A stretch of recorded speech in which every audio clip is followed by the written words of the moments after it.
el curso de siembra y cosecha de agua, vamos a ver en esta oportunidad el tema específico de diseño y ejecución de cochas mejoradas.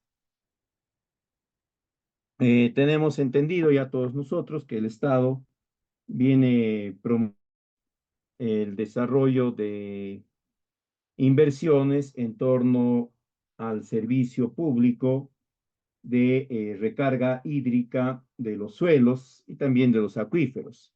Y dentro de toda esa estrategia, ¿no?, se ha determinado que un enfoque apropiado para generar dicho servicio es la siembra y cosecha de agua. Y la siembra y cosecha de agua comprenden diferentes tecnologías, algunas de intercepción de agua, otras de infiltración de agua, algunas en cauces existentes, otras fuera de los cauces, todas ellas orientadas específicamente a la recarga hídrica de acuíferos y también del suelo. A eso se va a entender como siembra. Y también se comprende que no solo es suficiente con generar infraestructura para la recarga hídrica de acuíferos y del suelo, sino que esta tiene que estar acompañada de la implementación de acciones para capitalizar esos volúmenes de agua que se puedan almacenar. Y a eso se le va a denominar cosecha de agua.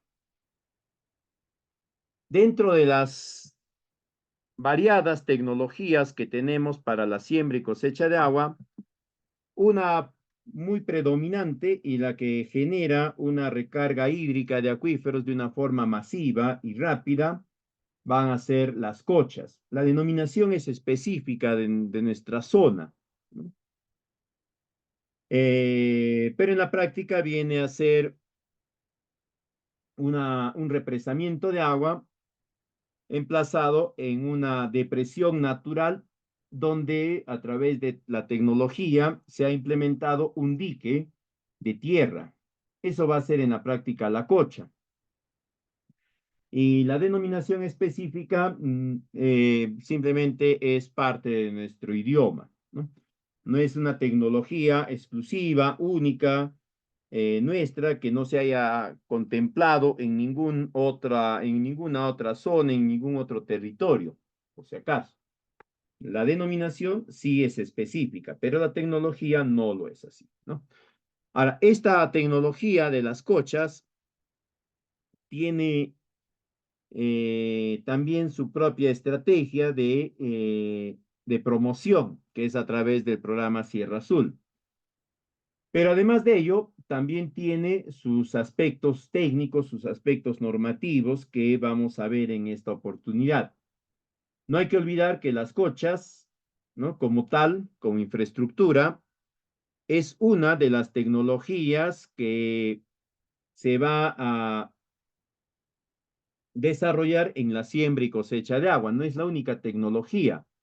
Hablar solo de cochas y querer indicar con ello que se está promoviendo la siembra y cosecha de aguas no es tan cierto, o no va en ese sentido, ¿no? Para que se hable de siembra y cosecha de aguas se tendría que hablar de varias tecnologías que se estén desarrollando, que se estén promoviendo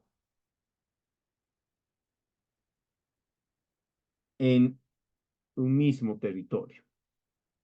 Ahora, dentro de las cochas, ¿no?, nosotros vamos a encontrar ya específicamente relacionado a la infraestructura, no a la clase, vamos a encontrar dos principales: las cochas artesanales o convencionales y las cochas mejoradas. Las primeras son las cochas históricas, digamos, que se han venido desarrollando,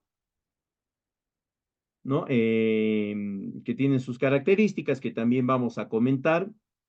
Y las segundas, las cochas mejoradas, son cochas que tienen mayores dimensiones que las convencionales o las tradicionales y que debido a estas dimensiones va a requerir una participación de lineamientos técnico-normativos para poder desarrollar la infraestructura. Eso van a ser las cochas mejoradas. En esta oportunidad nos vamos a referir a ellas, a las cochas mejoradas, pero también vamos a ver algo sobre las cochas en forma genérica.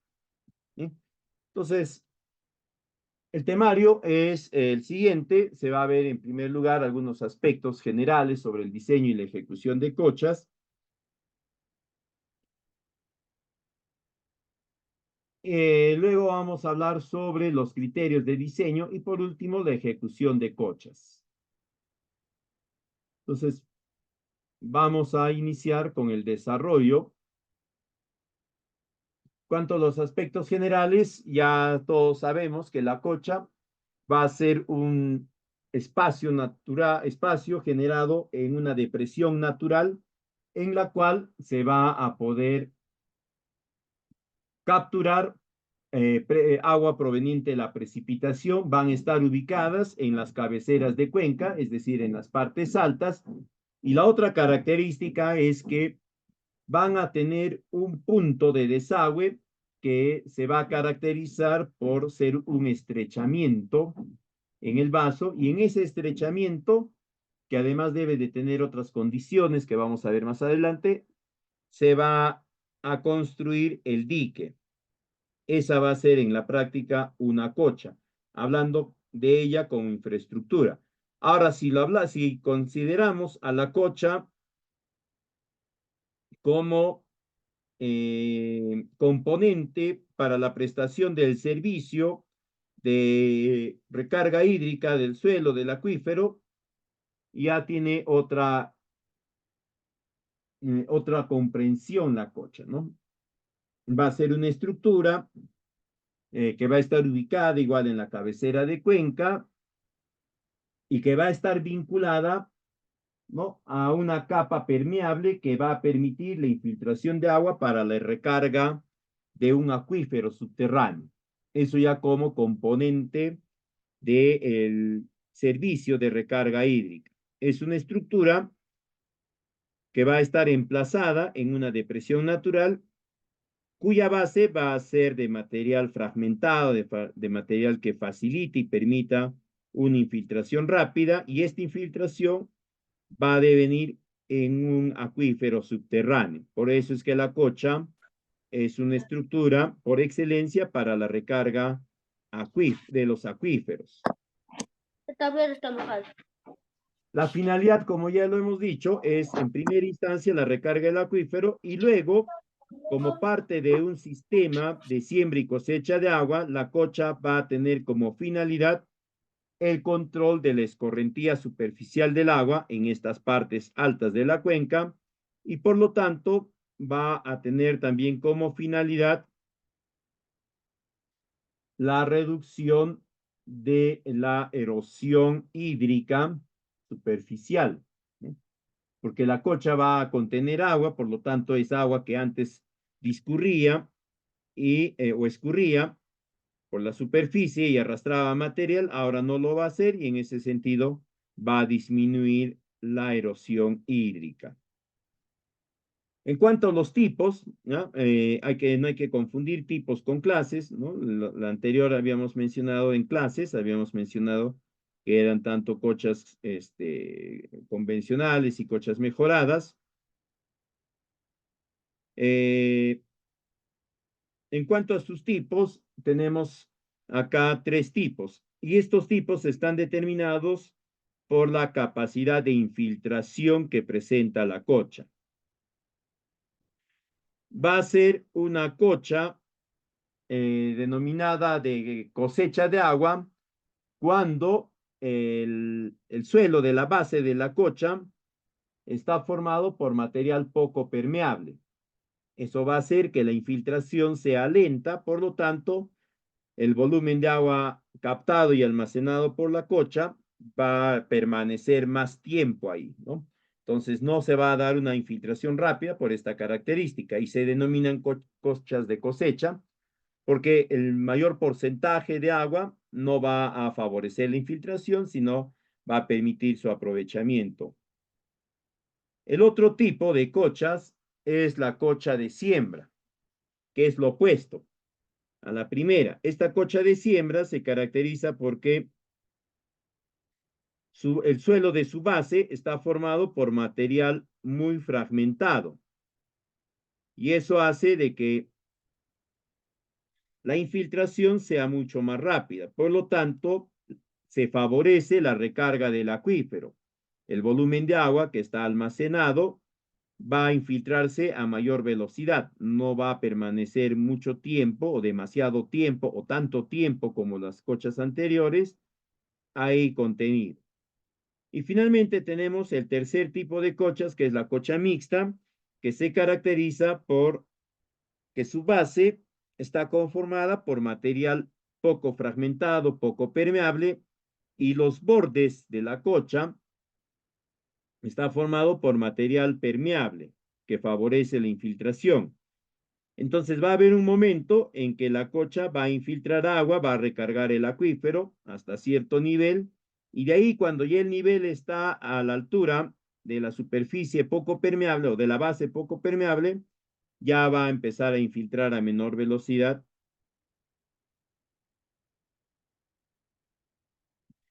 y va a ser de almacenamiento. Esos van a ser los tres tipos principales de cocha. Las cochas, indistintamente si son mejoradas, convencionales o como fuese, van a tener siempre tres partes principales.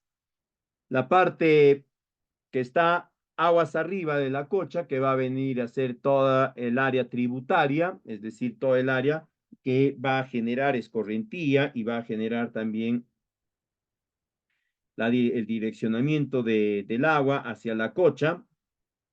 Ahí vamos a encontrar los canales de recarga, los efluentes, etc. Luego tenemos el área de almacenamiento, que básicamente es la cocha en sí, con todas las estructuras que la conforman, como es el dique, el canal de excedencias, etc. Y después viene el área de influencia, ¿no? Que es todo el área que está aguas abajo de la cocha. Esa también se va a denominar como zona de aprovechamiento hídrico, ¿ya? Es todo el área que va a verse beneficiada con el proceso de captura de agua.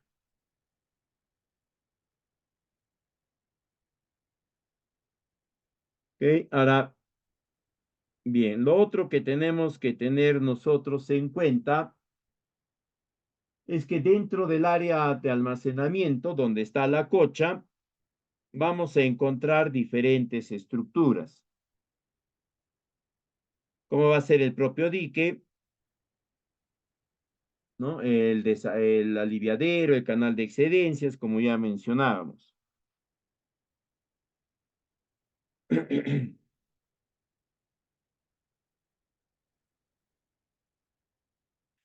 Ya hemos comentado esto, ¿a qué vamos a denominar como cocha mejorada?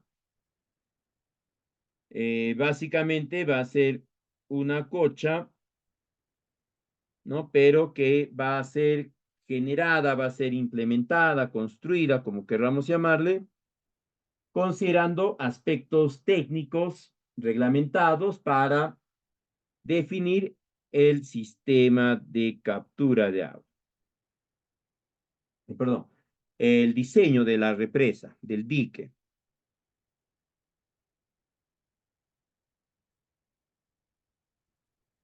Ahora, este aspecto técnico reglamentado que se va a generar va a ser resultado de las dimensiones que va a tener el dique. Ya no va a ser un dique que tenga máximo 1,5 metros de altura, sino va a ser un dique que puede tener 2, 3 metros, 3,5 metros incluso. Tampoco va a ser un dique que tenga una longitud de 7 metros, 3 metros, 5 metros, sino va a ser un dique que va a tener una longitud de 15, 20, 50, 70 metros. Esas características de mayores dimensiones es las que van a exigir que se implementen aspectos técnicos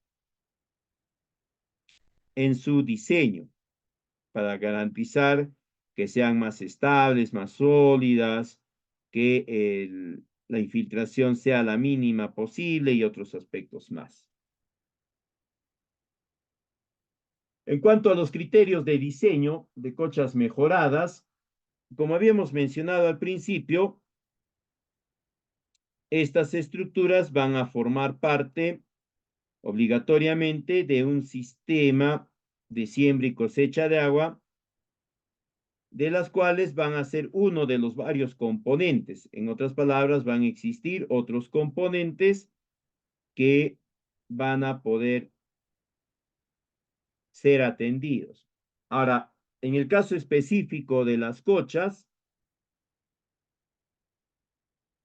un aspecto a tener en cuenta, ¿no? Es que estas se pueden generar también bajo otro esquema de inversión, que es el de los IORs, ¿no? Y esto va a ser cuando la cocha se entiende como un componente estratégico para la prestación del servicio. Y además, todos los elementos que conforman la prestación de este servicio de recarga hídrica del suelo vienen operando a la fecha. Bajo esos supuestos se va a considerar este tipo de inversión, ¿no? Llamado IOR en la modalidad específica de optimización. La otra estrategia sería a través de un proyecto de inversión pública, ¿no? Son distintos esquemas de inversión del Estado. Más allá de eso, hay algunos requisitos técnicos necesarios para pensar en plantear o promover la construcción de una o de varias cochas en un determinado terreno. La primera es que debe de ser un vaso natural y ya existente, es decir, la depresión donde se denomina que está o que va a estar la cocha tiene que ser algo ya natural y que está y que existe ya. Lo segundo es que la población beneficiaria va a ser, por lo general, la misma que va a asumir la operación y mantenimiento. Tercero, es que deben de existir beneficios directos como resultado de la construcción de la cocha. Ojo, ¿no? Deben existir beneficios directos como resultado de la construcción de la cocha. ¿Qué quiere decir beneficio directo? Que tienen que vincularlo a una actividad productiva que genere ingresos de forma específica o de forma clara y que sea fácilmente cuantificable. En otras palabras, que tienen que orientar el uso del agua almacenada en la cocha para atender alguna actividad productiva cuyo producto resultante, cuyo producto final cosechado, recogido, recolectado, ordeñado, lo que quieran, se pueda colocar en el mercado y se obtengan ingresos inmediatos o ingresos directos, ¿no? Una actividad agropecuaria, una actividad agrícola, una actividad pecuaria, etc. El otro requisito fundamental es que exista libre disponibilidad emitido por la autoridad local, la autoridad comunal o por quien tenga el dominio del predio, para evitar que la inversión del Estado pueda quedarse retenida en poder de un particular, que lamentablemente ha sucedido muchas veces y que no es lo más recomendable.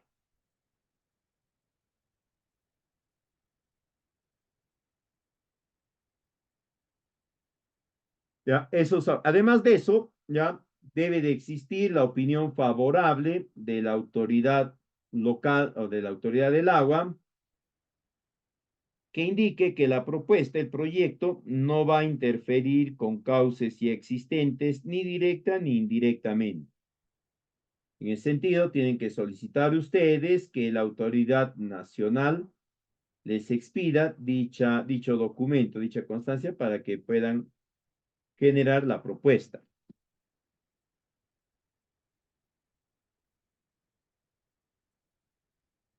Como habíamos mencionado, se va a denominar cocha mejorada por las dimensiones que va a adquirir el dique. Ahora, este dique tiene que tener en cuenta algunos criterios al momento de su diseño. El primero es que se ubique siempre en una parte angosta, ¿ya? De salida angosta y de superficie bastante sólida y estable. También se va a considerar como otro factor importante, ¿no? Los resultados de los estudios geológicos de la boca de la cocha. También se tiene que tener en cuenta la disponibilidad de materiales, sobre todo de aquellos que sean los más recomendados para la estructura. Recuerden que vamos a hablar de una presa de tierra, ¿no? Entonces, hay que tener disponibilidad de los materiales para que la obra pueda ejecutarse.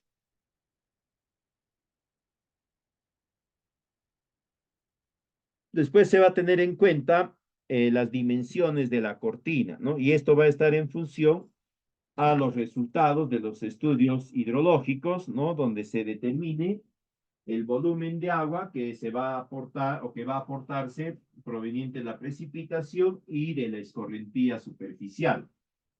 Eso lo tienen que definir los especialistas que tomen ustedes para la elaboración de los estudios hidrológicos. Luego van a considerar el efecto sísmico, el clima del lugar y algunos aspectos viales, pero estos aspectos viales, por si acaso, van a estar vinculados a la accesibilidad a la zona, principalmente para el traslado de los materiales y de los equipos con los que se va a generar la construcción del dique, de la cocha. Un estudio fundamental que van a tener en cuenta siempre va a ser el estudio hidrológico. Este, recomendablemente, debe estar circunscrito a una unidad o subunidad hidrográfica. Estamos hablando principalmente de una microcuenca. Ese es el primer aspecto. Y en ese contexto de microcuenca se va a analizar el ciclo hidrológico del agua a nivel de la microcuenca, por si acaso, porque ahí va a tener un solo modo, un solo funcionamiento. Después de eso, deben de considerar que se tiene que trabajar con una data histórica mínimamente de 30 años. ¿Ya? Eso les va a permitir tener unos resultados, ¿ya? Mucho más reales, también mucho más congruentes con aquello que van a ir encontrando en el proceso de construcción, en el proceso de implementación, de ejecución de la cocha.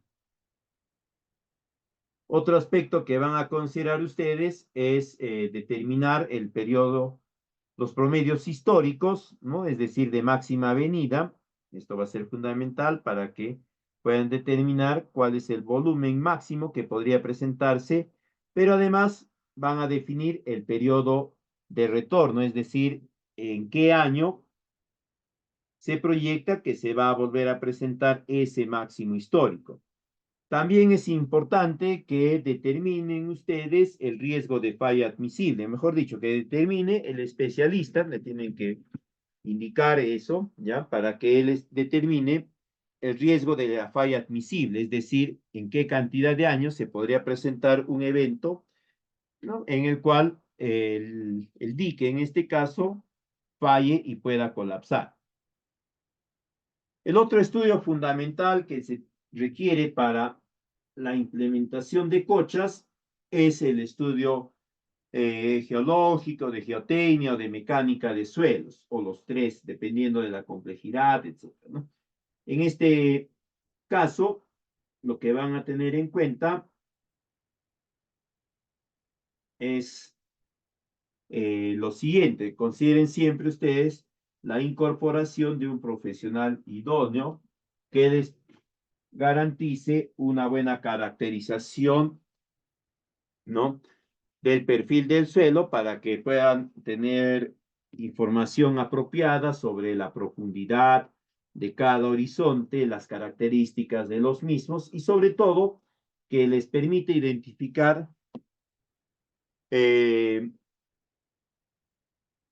las características hidrogeológicas, ¿no? Y vinculado a esto, la profundidad de la capa impermeable, esto en lo que es la zona de recarga, y también, ¿no?, que les permita a ustedes identificar el mejor espacio para la construcción del dique.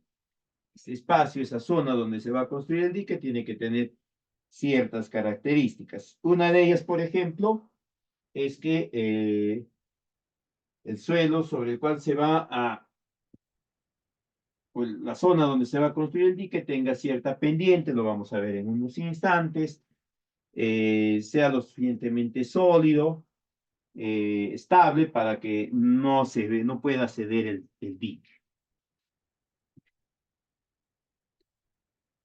El otro estudio fundamental es el estudio topográfico.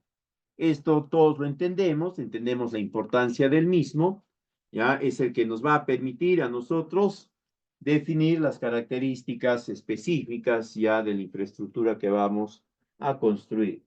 Se recomienda que a nivel del vaso de la cocha, el levantamiento topográfico se realice cada 50 metros. Si es algo menos, sería mucho mejor, ¿no? Pero mínimamente cada 50 metros. Y a nivel del eje del dique, es decir, donde va a estar ubicado el dique, el levantamiento se realice cada 5 metros. Cuanto a la escala, ya va a estar en función a las dimensiones de la cocha. Como habíamos mencionado, y esto sí es, esto ya lo conocemos todos, ¿no? Lo deducimos por lógica elemental. Como habíamos dicho, el dique básicamente es eh, la cocha básicamente es un dique de tierra. Por lo tanto, las partes de estas son las convencionales que conocemos, ¿no? Tiene una parte denominada fundación o cimentación, que es la parte que va enterrada, generalmente va enterrada entre 1 a 2 metros de profundidad, y es el que nos va a garantizar la solidez y la estabilidad de la cocha. Luego tenemos el cuerpo del dique, ¿no?, que es la estructura compactada o acomodada, dependiendo del tipo de dique, que forma ya el dique propiamente dicho, que tiene a su vez un talud interno, que es el lado del dique que va a dar hacia la zona de recarga de captura de agua, y tenemos el talud externo, que es el lado del dique que va a dar hacia la vertiente opuesta a la zona de captura de agua.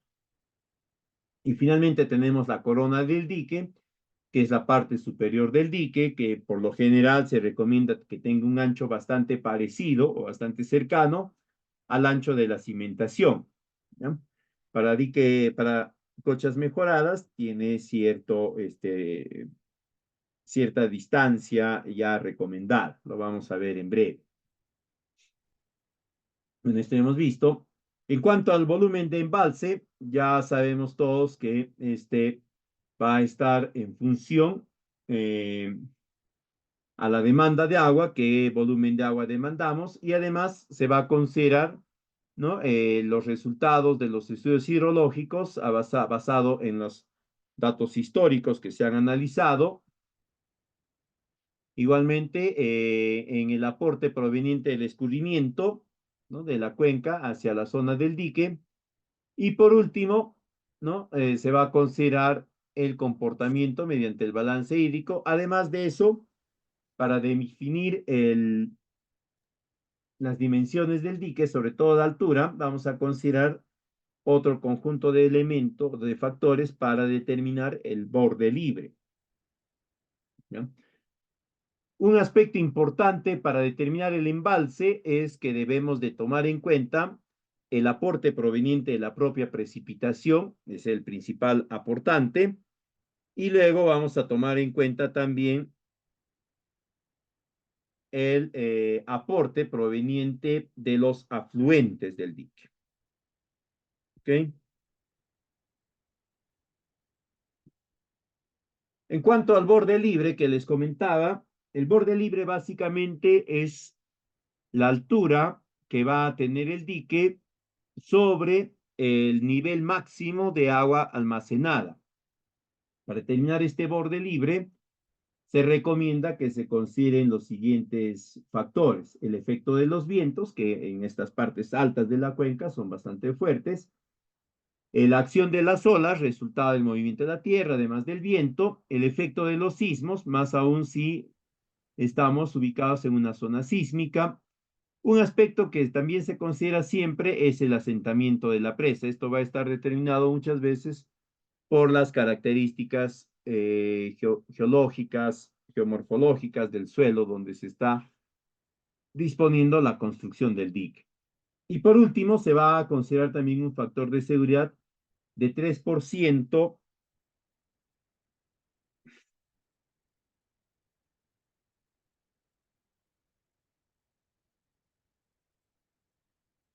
de la altura total de la presa para darle un factor de seguridad, ¿no? Esto muchas veces se deja de lado, pero es importante que lo considere.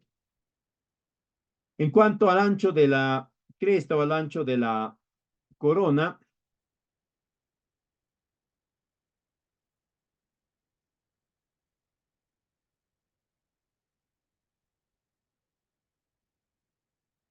se recomienda que este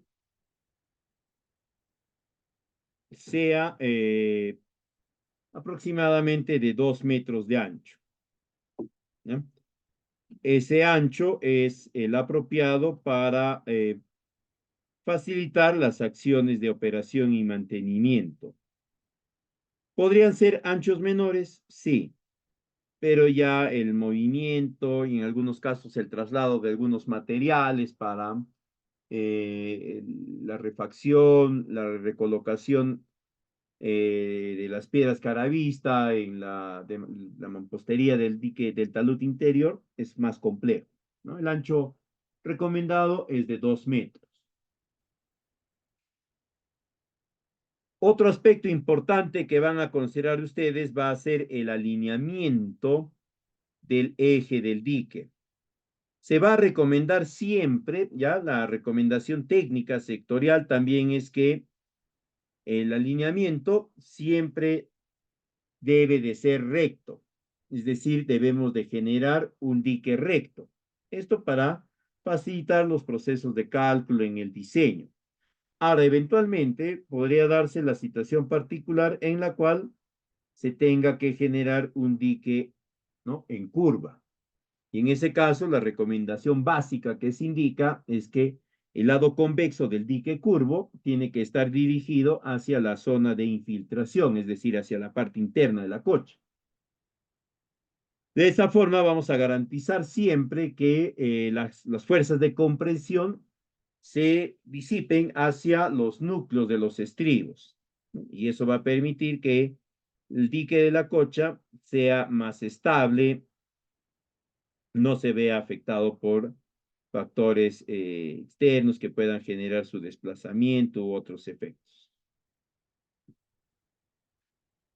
En cuanto a las consideraciones básicas para definir las dimensiones del dique, ¿no?, acá nosotros vamos a encontrar, la entidad sectorial también lo recomienda en ese mismo sentido,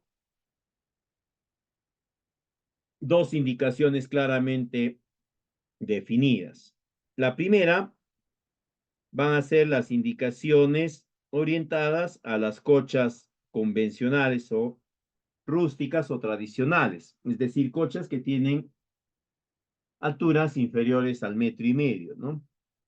Y los criterios para determinar la corona, la altura, los taludes, etcétera, son estos que están en este recuadro superior. Estos de acá son para las famosas cochas tradicionales. Para las cochas mejoradas es este conjunto de datos, ¿no? Y está la altura, está en función a la altura. Si la altura es menor a 5 metros, ¿no?, que es lo común en cochas mejoradas, tenemos ahí el talud de aguas arriba y también tenemos el talud de aguas abajo. Con esos datos se van a considerar.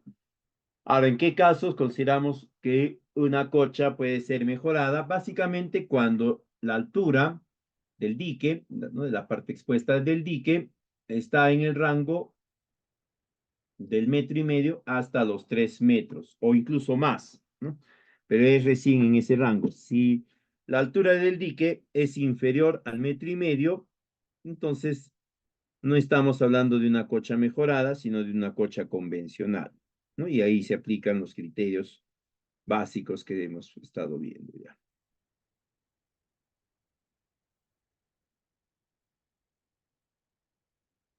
En cuanto al diseño estructural, nuestra entidad sectorial ha definido ya algunos aspectos, ¿no? Básicamente nosotros tenemos, o la entidad sectorial ha establecido 3 tipos de cochas. Las cochas tipo 1, la tipo 2, la tipo 3, y además una cuarta que eventualmente se puede considerar que es la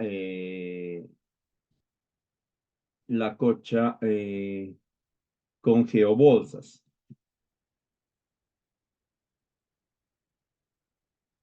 ¿no?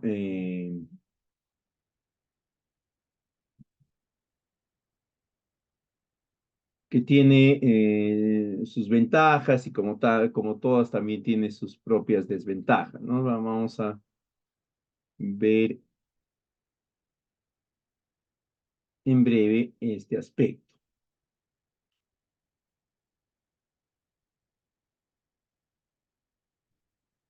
Tenemos entonces, como decíamos, el tipo 1, que básicamente es la cocha o es el dique convencional que todos conocemos, que todos recordamos. Es un dique cuyo cuerpo es enteramente generado con material de relleno compactado, y la compactación tiene que ser cada 20 centímetros, ¿no? Esa es la cocha, el dique tipo 1. Y ya bueno, luego tenemos, ¿no? Los taludes interno y externo que están conformados o que están recubiertos con piedra acomodada tipo caravista. Y debajo de esta está colocada la geomembrana que está orientada hacia el lado, o sea, el talud interior. Tiene un punto de anclaje en la cresta o en la corona de la cocha. Este punto de anclaje tiene dimensiones de 50 por 50 máximo. Y en la base del talud interno tiene el otro punto de anclaje que debe de tener un 50 centímetros de ancho también y de profundidad, ¿no? Variable. Por lo general la profundidad está en el rango del metro y un poco más. ¿Ya? Entonces, todo el cuerpo del dique es de tierra. La fundación, sin embargo, es la clásica, ¿no? Roca más piedras, más material aglomerante que va a ser netamente arcilloso. Luego viene todo el cuerpo del dique. El dique tipo 2 es un dique cuya fundación también es de piedra más tierra, pero el corazón del dique ya es netamente de material compactado, de tierra compactada, rellenada y compactada, igualmente cada 20 centímetros. Y el muro del talud interno y del talud externo están conformados por roca acomodada, ¿no? Es un enrocado acomodado, ¿ah? Colocado y acomodado, que le genera la estabilidad suficiente. En cuanto a la impermeabilidad, esta también va a estar garantizada por por la ubicación, por la utilización de una geomembrana. Los puntos de anclaje, tanto superior como inferior, son los igualitos a los que hemos mencionado anteriormente, ¿no? De ahí tenemos el dique tipo 3, que es un dique cuya fundación también es clásica, ¿no? De piedra más material, pero el cuerpo ya es 100% piedra acomodada, ¿no? O colocada y acomodada. Pero acá tenemos una característica particular, que el talud interno está en pendiente, es plano, como siempre, convencional, pero el talud externo está conformado, está constituido a partir de una especie de terrazas que van a estar cubiertas por este material de champa, pero sabemos que cuando hay terrazas siempre el costo de operación se incrementa, ¿no? Y por último tenemos un subtipo más que es el dique reforzado con geobolsas. Básicamente la estructura del dique es material compactado, ¿no? Relleno y compactado, cada 20 centímetros igual. Y esto está orientado principalmente hacia el talud interno. Y en el talud externo están colocadas las geobolsas para darle estabilidad. Es un tipo bastante particular, bastante especial, pero sobre todo, ¿no? Es un tipo que demanda más operación, más mantenimiento, ¿no? Por las geobolsas.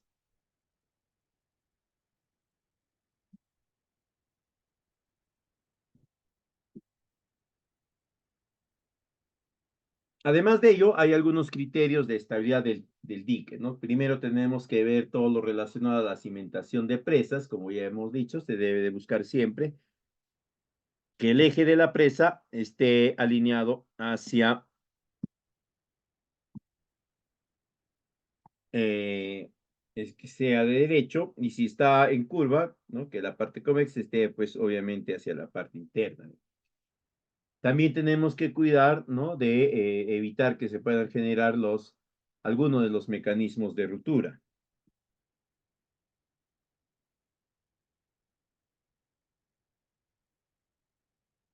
¿no? Si usamos materiales de baja resistencia o si utilizamos o si colocamos la presa en un suelo blando que puede, además va a ser compresible, ¿no? Esta va a ceder. Si colocamos materiales con baja resistencia, va a haber un colapso de la parte donde están estos materiales y va a terminar cediendo, como se ve en la imagen.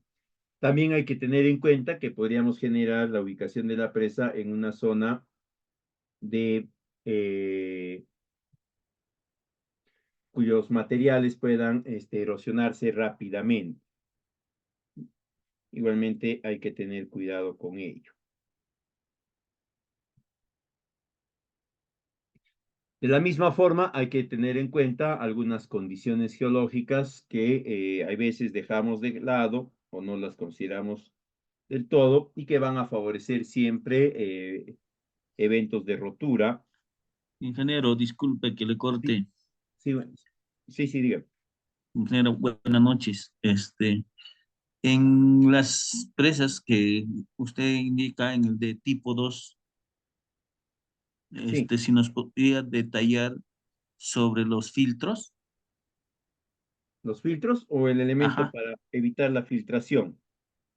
No, sobre la instalación de filtros, en este caso, como está en el medio el material suelto y a los laterales, tanto aguas abajo y aguas arriba, son enrocados. En ese caso, ¿cómo se instalan Ah, los para la filtros? tubería. Ah, así es. Ya, eso les voy a explicar cuando hablemos de la tubería, ¿ya? Ahí está considerado, no se preocupe.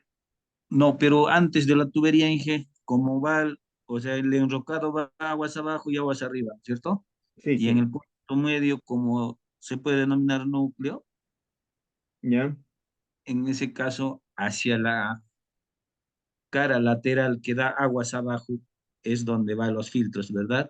sí, sí.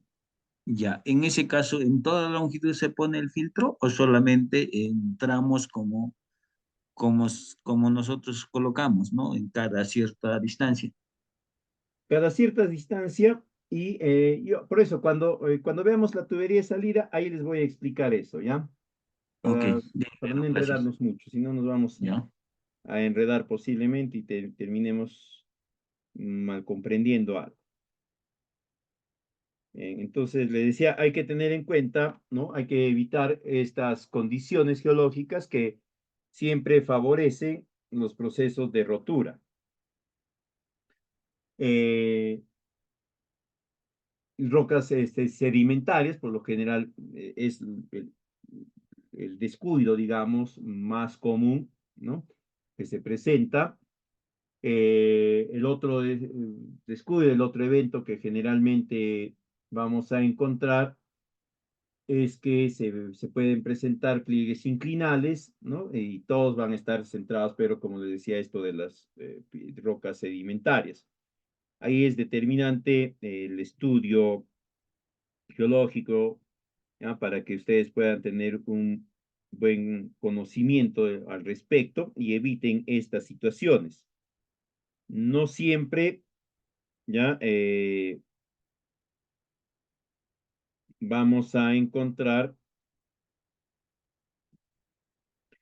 que, que la ubicación inicial que habíamos considerado para la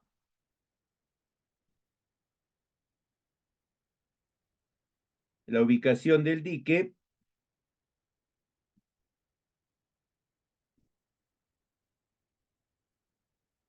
va a ser donde vamos a terminar ubicándola, ¿no? Si no, vamos a tener que ver otra más dependiendo de estas condiciones.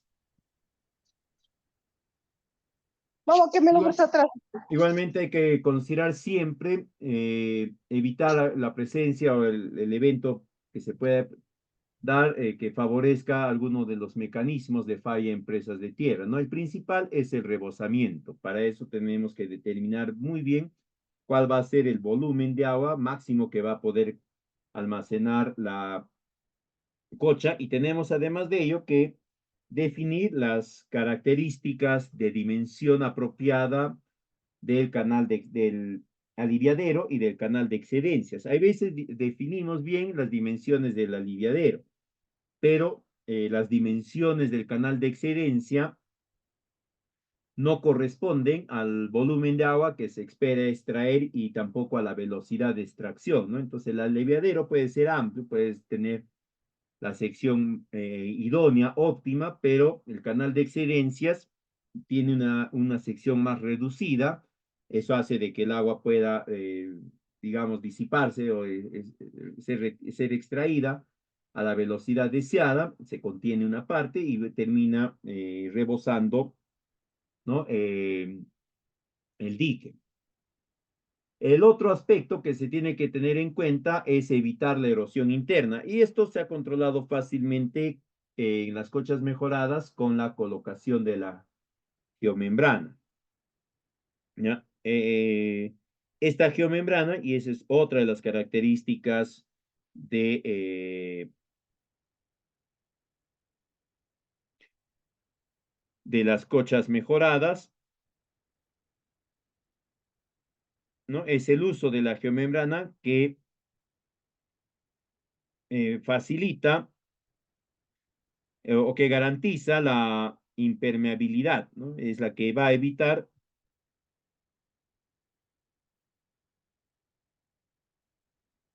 que pueda haber infiltración de agua proveniente del volumen que se ha almacenado. Y ahí hay algunas recomendaciones que vamos a ver más adelante, ¿ya? Que va a permitir que la geomembrana pueda funcionar mejor.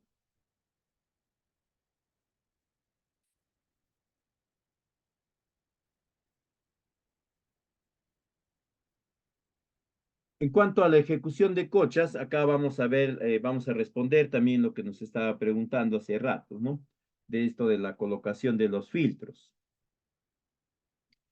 Lo primero es ubicar o reconocer la zona donde se va a ubicar la cocha, verificar que se cumplan los criterios técnicos preliminares que habíamos visto, ¿no? Que sea un vaso natural, que el punto de ubicación del dique esté ubicado en un engostamiento, que este no tenga una pendiente muy grave, ¿no? Una pendiente de entre 3 y 5 es lo recomendable, que también una revisión de los estudios geológicos para verificar que el material sobre el cual va a estar ubicada, o el suelo sobre el cual va a estar ubicada la cocha, el cimiento del dique, sea lo suficientemente sólido que evite desplazamientos y otros aspectos más.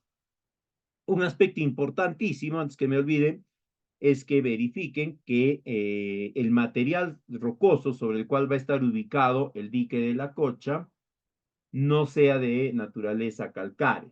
¿no? Y si es, tendría que reemplazarse para evitar que pueda erosionarse, ¿no? Por efecto hídrico principalmente. En cuanto a la ejecución, la actividad preliminar siempre es pues la limpieza, el desbroce, ¿no? El trazo, el replanteo, lo común de cualquier obra. Ahí va a ser fundamental, ¿no? El concurso de un buen topógrafo que facilite la verificación de toda la data, sobre todo de la ubicación del dique, del eje del dique, y de ser necesario se tendrán que hacer algunas variaciones, ¿no?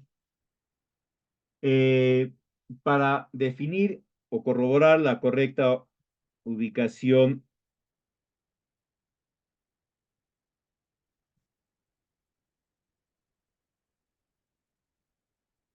del eje del dique o del dique, tenemos que tener en cuenta lo que ya comentábamos anteriormente, ¿no? Tiene que ser un terreno firme en el punto que reúna las siguientes condiciones, que sea el más angosto posible, ¿ya? Uno. Dos, que sea al mismo tiempo el más firme y que tenga la menor pendiente. Tienen que darse estas tres condiciones para determinar la ubicación del dique.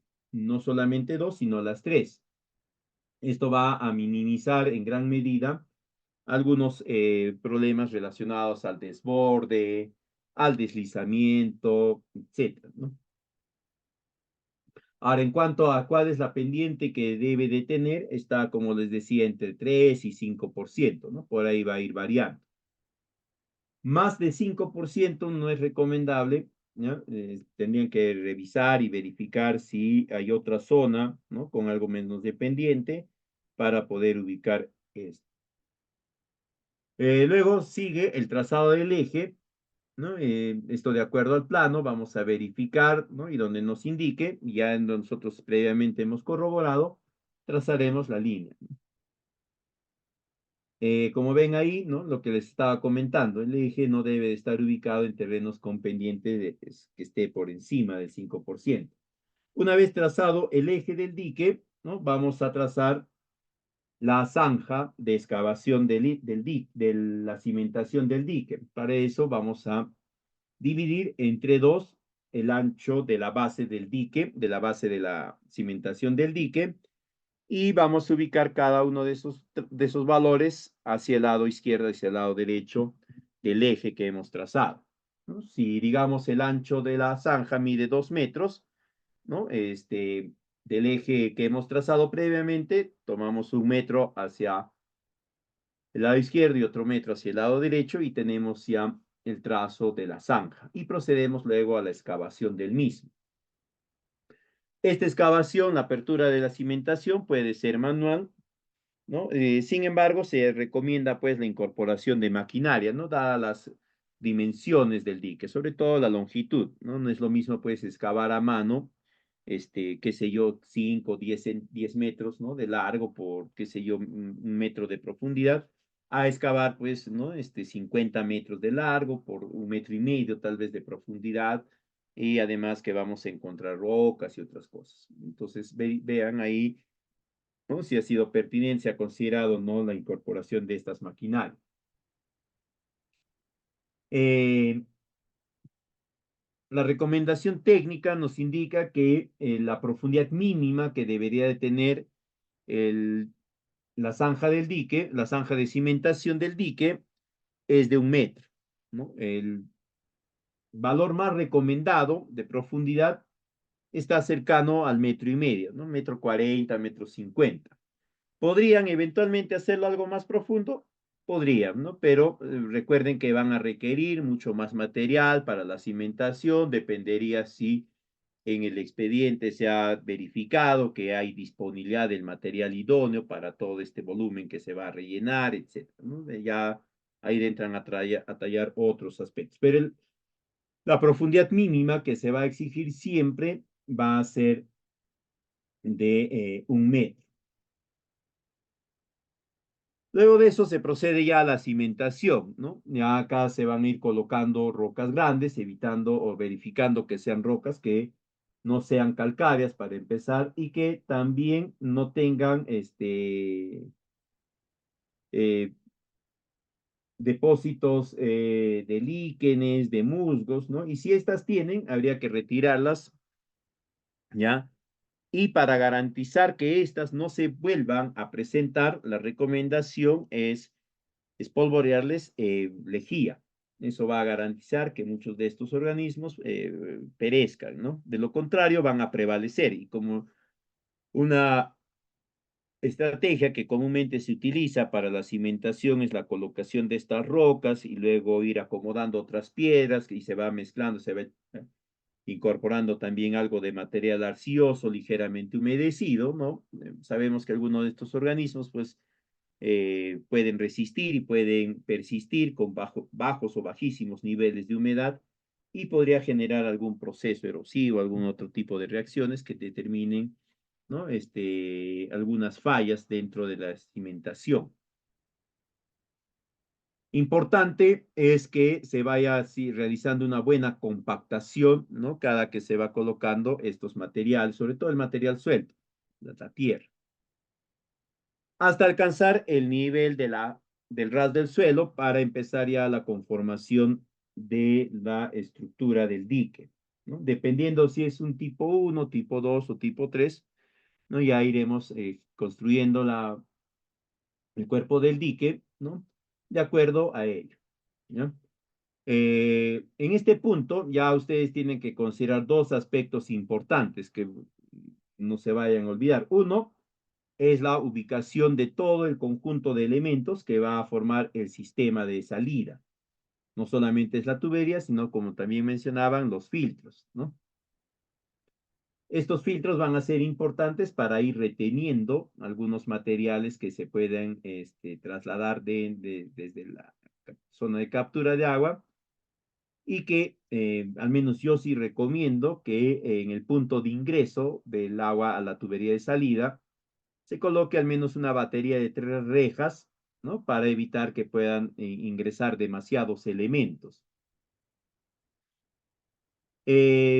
En cuanto a la pregunta específica que nos comentaban hace rato, colega, ¿no? Sobre cómo se hacen los filtros cuando se emplea todo el cuerpo del dique netamente de piedra.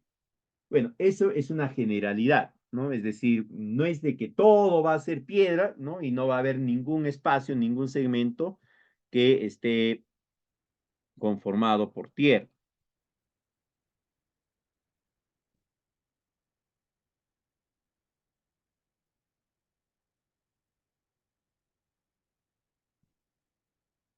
¿no? Entonces, el punto por donde va a ir el dique, sea en el tipo 1, tipo 2, tipo 3 o cualquier otro tipo que pueda considerarse y que vaya a tener una estructura distinta a la que convencionalmente conocemos como el tipo 1, es decir, de tierra donde colocamos los filtros, el espacio por donde va a ser ubicada la tubería tiene que tener las mismas consideraciones, es decir, tenemos que generarla empleando los materiales sueltos, apropiados, para que pueda tener un buen comportamiento el agua. Recuerden que la tubería debe estar colocada con una pendiente de 1% hasta 1,5%. Eso va a garantizar la limpieza por arrastre hidráulico, ¿no? Algo más o menos parecido a lo que se ve en esto de saneamiento rural. Otro aspecto importante que deben de considerar ustedes, ¿no? Para evitar estos atascamientos y hay veces esto de los filtros, eh, requieren o demandan algo más de operación, de mantenimiento, también dependiendo del estudio que hayan hecho, sobre todo el estudio de sedimentos, si han verificado que la zona tributaria, ¿no? Se caracteriza por tener demasiados elementos sueltos y estos en el proceso de escorrentía son trasladados. Ahí tendrían que colocar ustedes desarenadores en algunos de los afluentes, de los aportantes, para que eviten que demasiado material fino llegue hasta la cocha. Dos, como les dije, yo particularmente siempre recomiendo que en el punto de entrada, en el punto de ingreso del agua a la tubería de salida, coloquen una batería de 3 rejas, ¿no? Y que éstas sí puedan ser movibles y que ahí se vayan reteniendo los materiales. Obviamente va a pasar material fino, ¿no? Pero este ya debería de ser en menor cantidad, porque la batería de rejas debe haber detenido la mayor parte. En cuanto a los filtros, ¿no? Traten de usarlos apropiadamente, verifiquen en primera instancia las características de los sedimentos que están presentes en el agua, ¿no? Eh, por ahí vi que un colega, no sé qué tan factible le haya funcionado, pero tuvo una idea, ¿no? De generar como una especie de rompepresión ahí por donde entraba el agua a la tubería y considerando que era un depósito de mayor profundidad, él planteaba pues que esto por gravedad iba a jalar los sedimentos hacia ese punto, ¿no? Pero honestamente lo presentó y no sé cómo le fue, ¿no? Eso fue antes de la época del COVID y de ahí ya perdí contacto con él. Eh, ¿Qué más sobre la tubería de salida, no? Allá, si tienen, si definen que hay una carga importante de sedimentos, la otra recomendación, pero ahí tendrían que evaluar aspectos técnicos, también, perdón, aspectos económicos, ¿no? Es que el diámetro de la tubería sea un poco mayor, para evitar pues que estos sedimentos puedan definir una pérdida de carga de agua en la tubería, ¿no? Si es muy reducido el diámetro y le hay una cantidad importante de sedimentos, pues esta se podría ir depositando a lo largo de la tubería y generar la reducción del caudal de flujo. Otra recomendación ya más orientada a la operación es que al menos cada 15 o 30 días, dependiendo si el agua que se deposita en la cocha proveniente de la escorrentía, porque ese es el agua que va a trasladar los sedimentos, no va a trasladarle el agua que proviene de la precipitación, ¿no? Si determinan que tiene demasiada carga de sedimentos, la recomendación es que entre 15 y 30 días, ¿no? En ese lapso de tiempo, eh, aperturen la válvula, la tubería de salida, el sistema de salida, ¿no? Para que el caudal arrastre los pocos sedimentos o los sedimentos que se estén generando, que estén depositando ahí, ¿no? Evitando pues que estos se vayan acumulando, se vayan haciendo cada vez depósitos mucho más grandes, también depósitos más permanentes.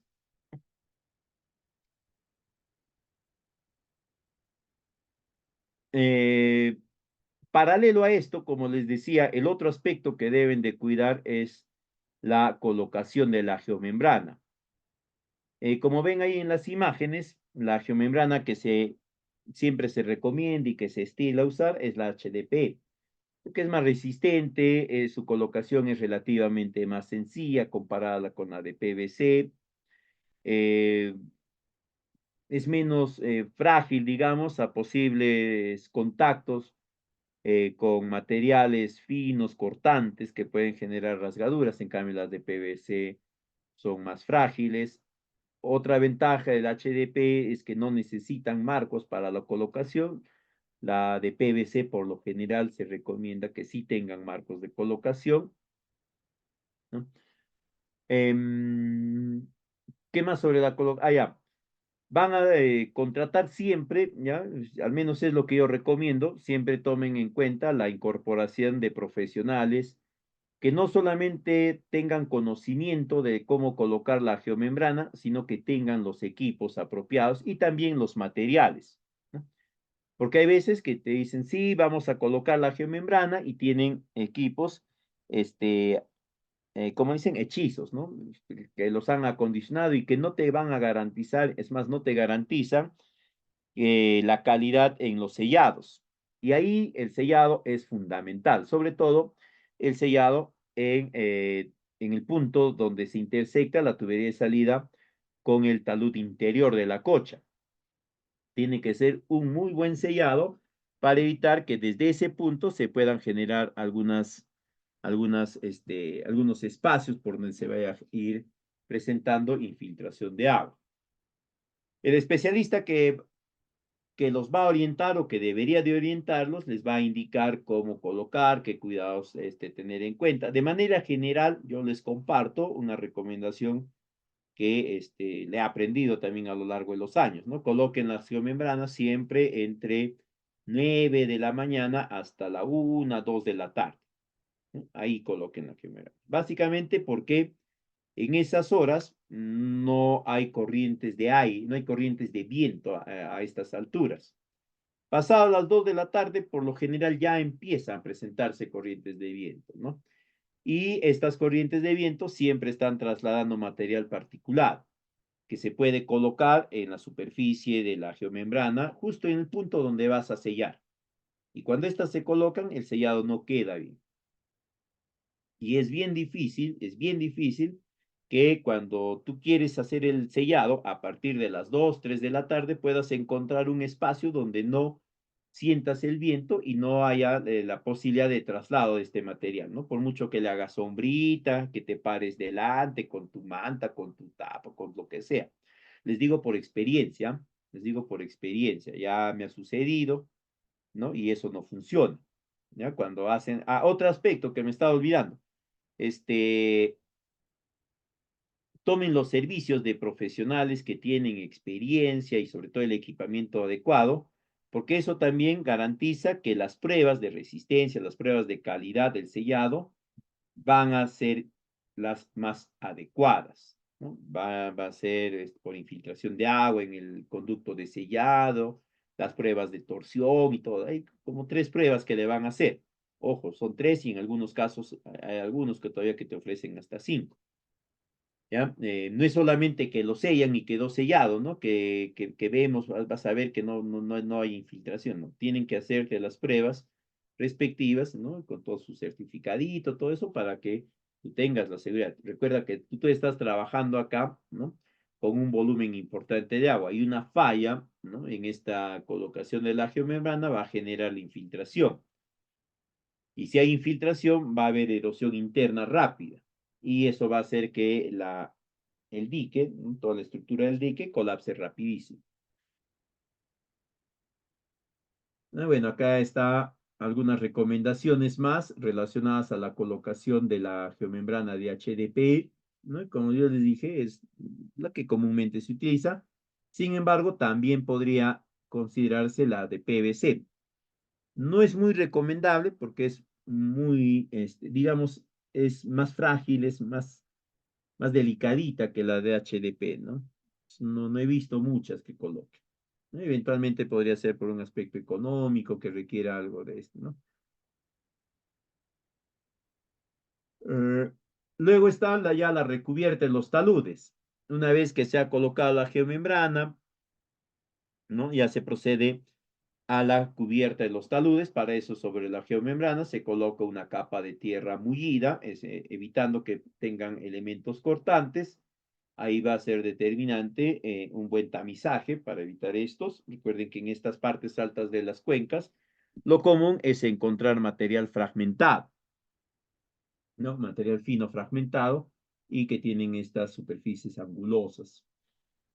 Recién sobre esa capa de suelo, ¿no? De tierra mullida, compactada, se va a colocar las piedras, ¿no? Un tipo cara vista, acomodadas bien, tienen que estar bien ubicadas, bien apiladas y tienen que estar lo suficientemente estable, ¿ya? Una recomendación es que eviten, ¿no? Controlen, tengan mucho cuidado con que estas piedras puedan contener o puedan estar formadas por material calcáreo, ¿no? Porque esas se van a erosionar rápidamente. Ya hay una recomendación adicional ya en lo que es la operación de la cocha, ¿no? En la primera operación se recomienda que la cocha trabaje pues a un 40, 50% máximo, ¿no? Esto para verificar que en esta parte, la base del talud interno, ¿no? No hayan desplazamientos, no hayan remociones de suelo, etcétera. Y si hay, se pueda refaccionar rápidamente, ¿no? Pero si hacemos trabajar la cocha a más del 50% que estaría por acá, ya va a ser bien difícil poder hacer las refacciones del caso. Luego tenemos la corona del dique. En esta parte de la corona del dique, ¿no? La recomendación técnica siempre es considerar que debe de tener mínimamente 2 metros, ¿no? Eso va a garantizar, eso está más orientado a garantizar un espacio apropiado de desplazamiento dentro del, o perdón, en la superficie de la corona, ¿no? Que te permita a ti realizar las actividades de operación y mantenimiento. Recuerden que la operación y mantenimiento de la cocha va a estar principalmente generada en esta parte de la corona. Tú no vas a operar la cocha fuera de ella, ¿no? Todo va a estar más o menos acá nada más, porque al costado está el aliviadero, pudiendo ser uno, dos, etcétera. En esta corona del dique, como ya saben, se coloca champa. La champa tiene que ser de la zona. Esto va a garantizarles los siguientes aspectos. Uno, un fácil prendimiento, ¿no?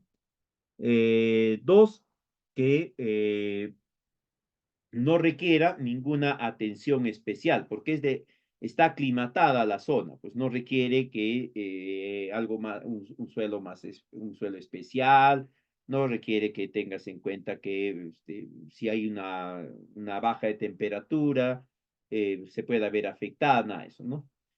Un aspecto importante que deben de considerar en este punto es que las placas de champa, ¿no? Sean lo más sanas posibles, ¿no? Eviten, pues, que hayan champas que tengan algunas enfermedades, ¿no? Parece mentira, pero estas pequeñas poáceas también presentan enfermedades, ¿ah? Y como acá van a estar además en un ambiente que va a tener algo más de humedad, ¿no? Estas enfermedades muchas veces pueden empezar a cobrar mayor relevancia, ¿no? Hay veces caemos en el error de pensar que las especies nativas, ¿no? No tienen o no se ven afectadas por plagas y principalmente enfermedades.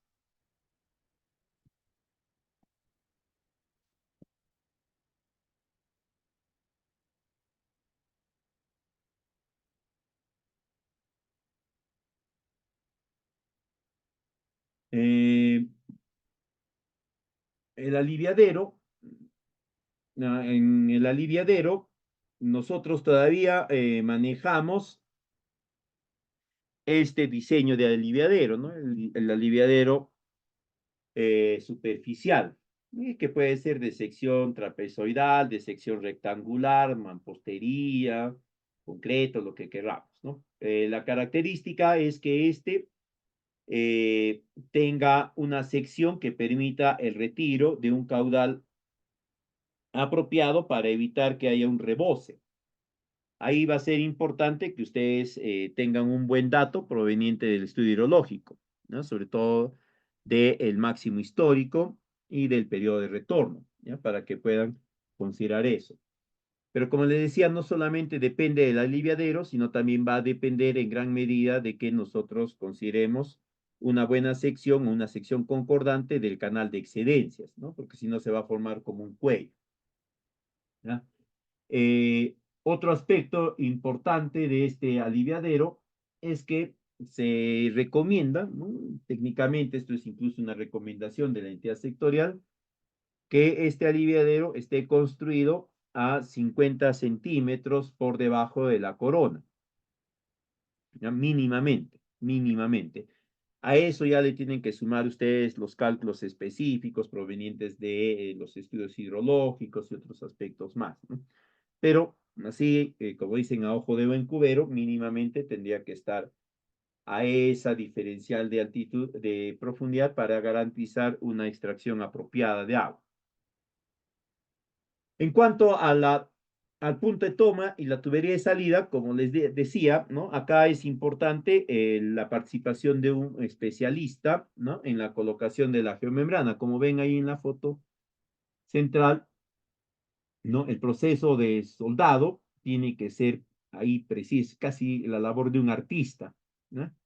Para que quede así, bonito, ¿no? Si no te va a quedar hecho ahí medio, parece costura ¿cómo decía mi abuelo? Costura de saco de papa, ¿no? Todo apilado y todo deforme, ¿no? Tiene que quedarte bonito y sobre todo tienes que garantizar que no va a haber infiltración de agua. Recuerden que esta va a trabajar bajo presión, ¿no? Porque ya esta es la parte interna del talud. Acá va a haber acumulación de agua primero y segundo va a haber un empuje del agua hacia la pared, hacia el dique, hacia la talud interna del dique. Entonces acá tienen que utilizar ustedes un buen material para empezar y también un buen equipo de profesionales que les oriente en la correcta instalación. Otra recomendación técnica es que la altura promedio para la colocación de la tubería de salida sea a 50 centímetros sobre la base del vaso, ¿no? Es decir, este diferencial de acácito, ¿no? La altura que hay acá entre la tubería de salida y la base debe ser de 50 centímetros, ¿no? También se recomienda que la distancia que debe de existir entre la base del dique y el punto de ubicación de la salida no esté aproximadamente a un rango entre metro y medio, podría ser hasta 2 metros, 2 metros y medio, ¿no? Eh, Eviten pues que sea en puntos más cercanos o más lejanos, ¿no? Es el tubo de salida, de la pendiente ya hablamos. En la válvula de salida, ahí lo importante es, primero, adquirir o contar con una válvula de calidad. Recuerden que esta va a trabajar, ¿no? Casi expuesta al medio ambiente, a pesar de que va a estar protegida con su estructura de caja, su tapa y todo lo demás, ¿no? Siempre va a estar expuesta a las bajas de temperatura. Y recuerden que a estas alturas donde se ubican las cochas, que es la cuenca alta, ¿no? La temperatura puede bajar hasta los -9 grados centígrados, ¿no? En épocas de heladas, más o menos en épocas de junio, julio. Entonces ahí verifiquen. Otra recomendación relacionada a la válvula de salida, ¿no? Es que eh, esta esté pintada con pintura anticorrosiva, ¿no? Para evitar pues que pueda corroerse, que pueda acumularse óxido y esto trabe el funcionamiento. Y como les mencionaba, ¿no? Dependiendo ya de si han identificado que el agua proveniente de los aportantes traslada demasiados sedimentos, tendrán que aperturar la válvula de salida cada 20, 30 días, ¿no? Esto para garantizar sobre todo el arrastre de los sedimentos que puedan estar quedando atorados o atrapados dentro de la tubería de salida. ¿Qué más al respecto? Ya. También se recomienda que a la salida, ¿no? Al punto de salida de la tubería, se construya siempre un rompepresión, ¿no? Esto para evitar que el agua pues salga a presión directamente sobre el suelo, ¿no? Y genere erosión, ¿no? Entonces, ahí hagan su rompepresión apropiado, ¿no? La profundidad que puede tener puede ser pues de 30, 50 centímetros, tal vez un poco más, ¿no? Ya va a depender también del volumen de agua que van a retirar ahí. Y eso ya está en función a los caudales, a los cálculos de uso que se vayan a haber definido, entre otros más. Y igualmente se recomienda que la distancia que debe de existir entre el punto de salida y la base del talud exterior esté alrededor de unos 2,5 metros aproximadamente, ¿no? Entre 2,5 metros, 3 metros, ¿ya? Menos, ¿no? Porque está muy cerca, eventualmente podría darse algún momento en el cual la válvula no pueda funcionar bien, se tenga que hacer alguna reparación y cuando está muy cerca es bien difícil hacer estas reparaciones. Esto, sobre las acequias colectoras, ¿ya? Acá ustedes verifiquen la cantidad de sedimentos que pueden ser trasladados por estos aportantes. Si verifican que es una cantidad importante o es material muy fino, que se sedimenta rápido, ¿no? Ustedes podrían considerar, además de generar o de construir estas acequias colectoras con mampostería, tal vez algo básico, ¿no? Incorporarles también algunos sedimentadores. Básicamente, este sedimentador que se recomienda es una variante de un rompepresión, ¿no? Es un rompepresión que tenga unos 50 o 60 centímetros de profundidad y en la base se coloca grava, ¿no? Más o menos va a funcionar como los filtros de grava en los sistemas de riego tecnificado. Lo que se va a hacer es de que el agua caiga ahí, ¿no? Y en esta grava vayan quedando atrapados los sedimentos, ¿no? Y una vez que quedan atrapados, ya cuando alcance el nivel de salida, el agua sale sin demasiada carga de sedimentos. Y estos sedimentos que están contenidos, atrapados en esta grava que hemos depositado en la base del rompepresión, los retiramos y los lavamos cada 20 días, 30 días, ya dependiendo de los estudios específicos que se hayan desarrollado. En cuanto al canal de excedencias, ¿no? Ya hemos dicho, puede ser de sección rectangular, trapezoidal, ya depende del diseño, depende de ciertas características, del suelo y otros más. La recomendación es sí que tenga una sección que permita el retiro de agua, ¿no? En la misma medida que el aliviadero lo hace, ¿no? Hay veces el aliviadero extrae una cantidad de X, ¿no? Y el canal de excedencias, que es más reducido en su sección, no permite la misma salida. Otra recomendación técnica genérica es que este canal de excedencias tenga una longitud variable que garantice que el agua pueda ser extraída y depositada o expulsada en un punto donde no va a comprometer la estabilidad del dique de la cocha, ni tampoco en un punto donde vaya a generar procesos de erosión del suelo, ¿no? Por ahí alguien lo había vinculado con zanjas de infiltración. Entonces ahí caía, la zanja era básicamente como este rompepresión con, con, con, con, con piedras en la base, ¿no? Y ahí caía el agua y lo distribuía horizontalmente, ¿no? Y era largo, pues ya. Ahí se depositaba y luego ya empezaba a fluir, ¿no? Entonces, ya son estrategias que ustedes pueden ir empleando. ¿Qué me he olvidado acá? Ah, ya. Eh, no lo he visto acá en Perú, ya no lo he visto acá en Perú, pero yo les comentaba que esto de las cochas no es algo propio, ¿no?